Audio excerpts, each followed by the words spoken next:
नमस्कार, मैं हूं विनीत। आज है 14 अगस्त और दिन है शुक्रवार।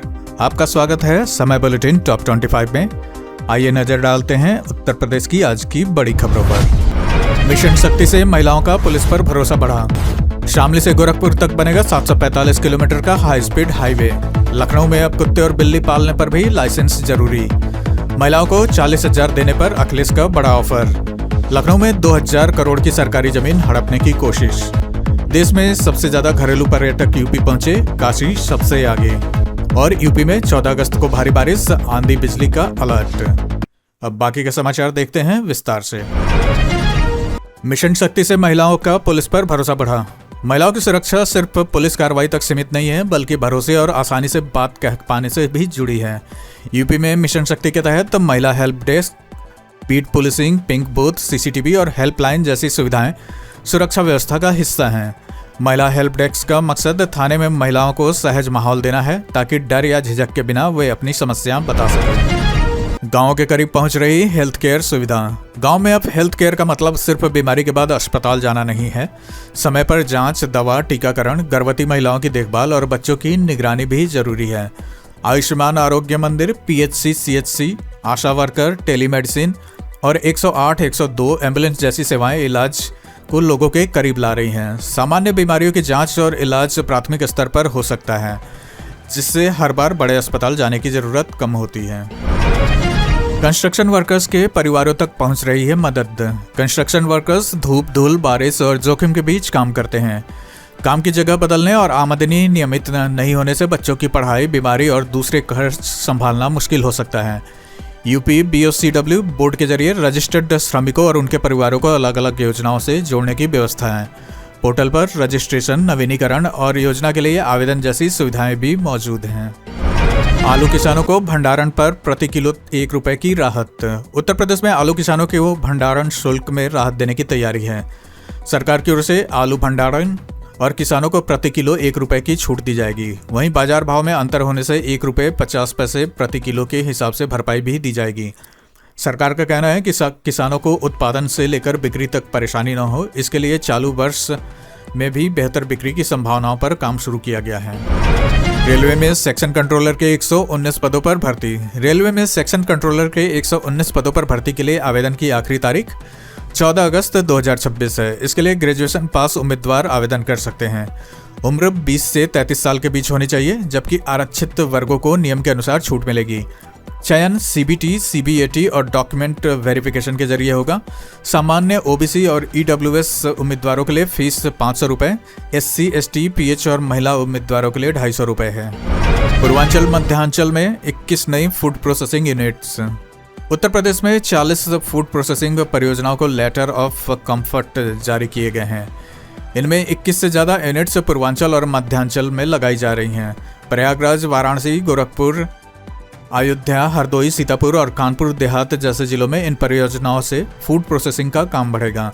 सरकार के मुताबिक इससे कृषि उत्पादों की स्थानीय स्तर पर प्रोसेसिंग बढ़ सकती है। साथ ही किसानों को बाजार और सप्लाई चेन से जुड़े रहने के मौके मिल सकते हैं।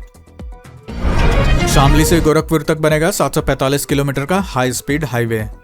उत्तर प्रदेश में पश्चिम से पूर्व तक करीब 745 किलोमीटर लंबा हाई स्पीड नेशनल हाईवे बनाने की तैयारी है। इसका DPR तैयार हो गया है। हाईवे शामली से शुरू होकर कुशीनगर में नेपाल सीमा के पास तक जाएगा और यूपी के 19 जिलों को जोड़ेगा। इसे 4 लेन का बनाया जाएगा और आगे 6 लेन तक बढ़ाया जा सकेगा। पहले चरण में शामली, मुजफ्फरनगर, सहारनपुर, हरिद्वार, बिजनौर, मुरादाबाद, रामपुर, बरेली, पीलीभीत और शाहजहांपुर से होकर हाईवे गुजरेगा। रसोई कचरे और गोबर से ज्यादा बायोगैस बनाने का रास्ता। लखनऊ विश्वविद्यालय के शोधकर्ताओं ने रसोई के कचरे और गोबर को मिलाकर ज्यादा बायोगैस बनाने की तकनीक पर शोध किया है।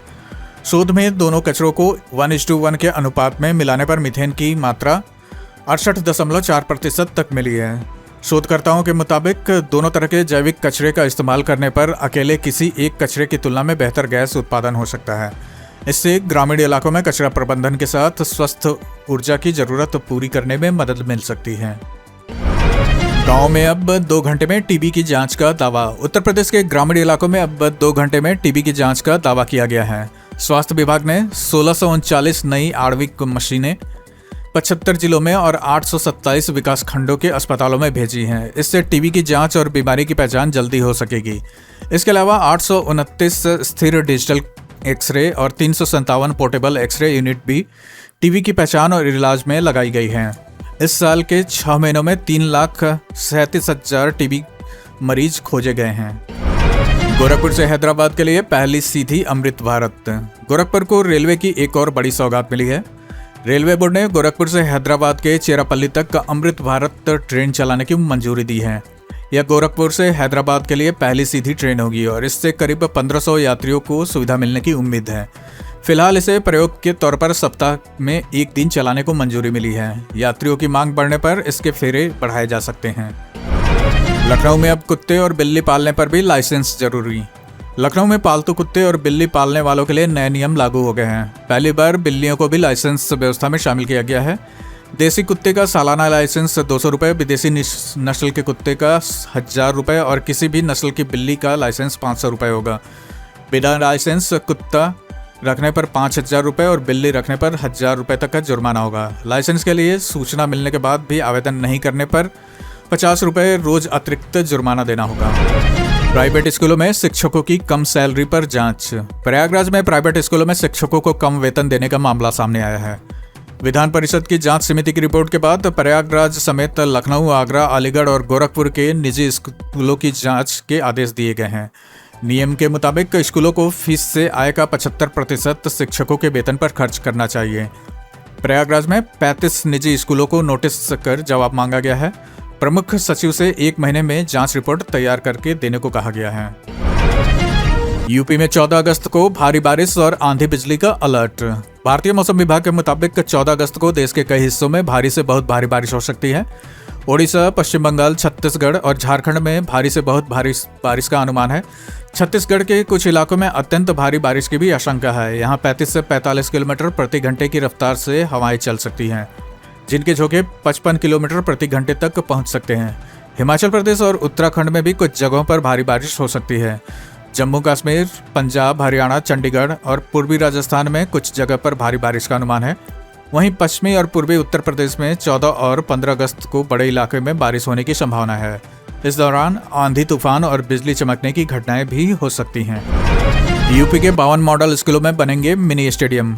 उत्तर प्रदेश के 42 जिलों में बन रहे 52 मुख्यमंत्री मॉडल कंपोजिट स्कूलों में अब मिनी स्टेडियम भी बनाए जाएंगे। इसके लिए स्कूल परिसरों में खाली जमीन का इस्तेमाल किया जाएगा।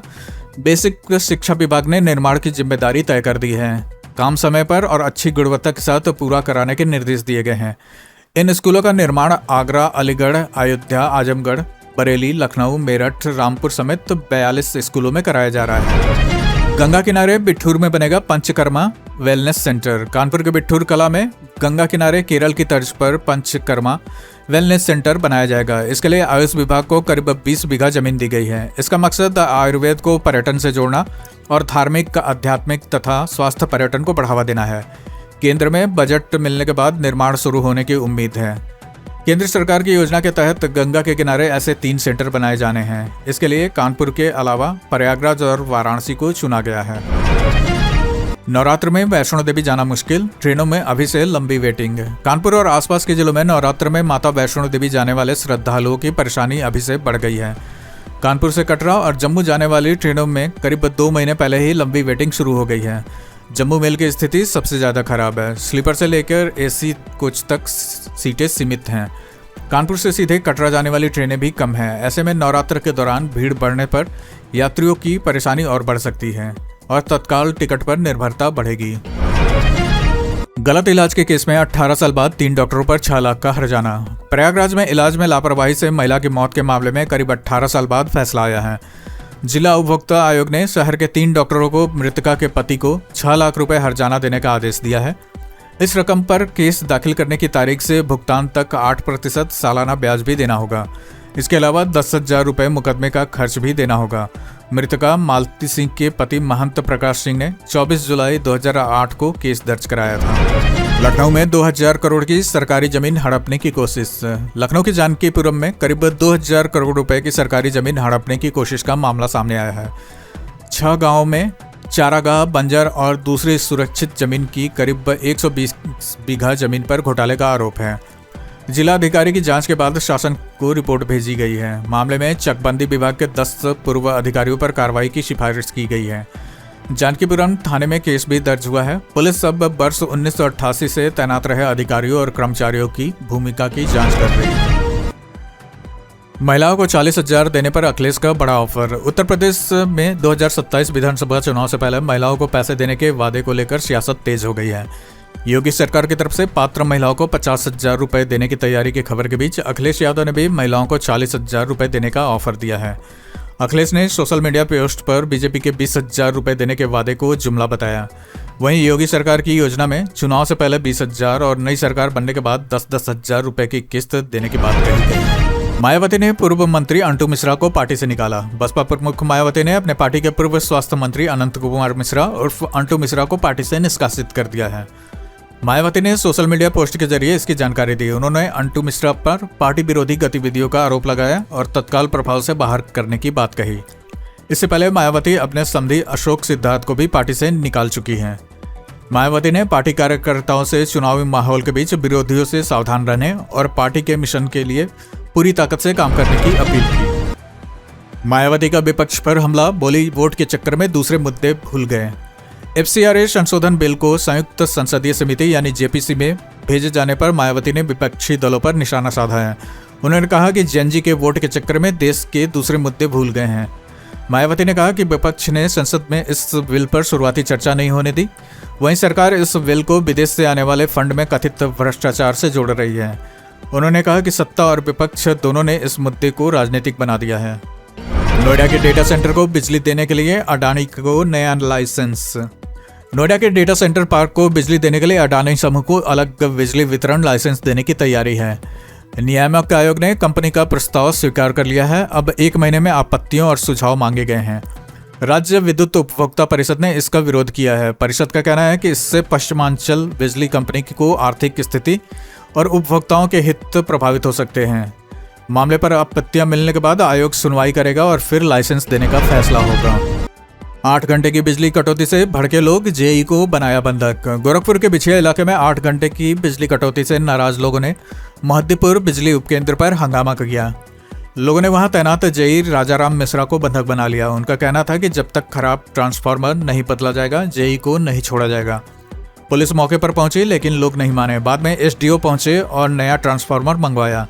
रात 2 बजे तक ट्रांसफार्मर बदलने का काम जारी था। इस दौरान करीब 500 घरों में बिजली का भी इंतजार था। सरकारी जमीन पर बने चर्च को हटाने का नोटिस। लखनऊ के मोहनलालगंज में सरकारी जमीन पर बने चर्च को लेकर प्रशासन ने कार्रवाई शुरू कर दी है। नया खेड़ा गांव में चर्च परिसर पर नोटिस चस्पाकर 1 सप्ताह में सरकारी जमीन से कब्जा हटाने को कहा गया है। प्रशासन ने चेतावनी दी है कि कब्जा नहीं हटाने पर कानूनी कार्रवाई की जाएगी। प्रशासन के मुताबिक चर्च सरकारी नवीन परती जमीन पर बना है।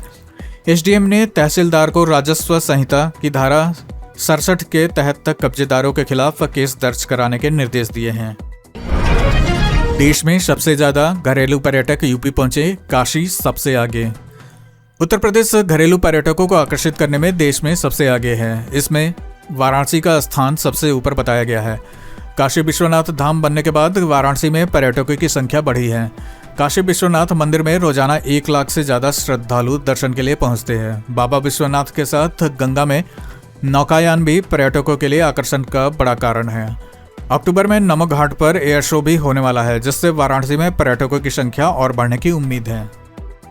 इसी के साथ आज की खबरों का सिलसिला हम यहीं समाप्त करते हैं। अगर आपको लगता है ऐसी खबरें जरूरी है तो चैनल सब्सक्राइब करके जुड़े रहिए।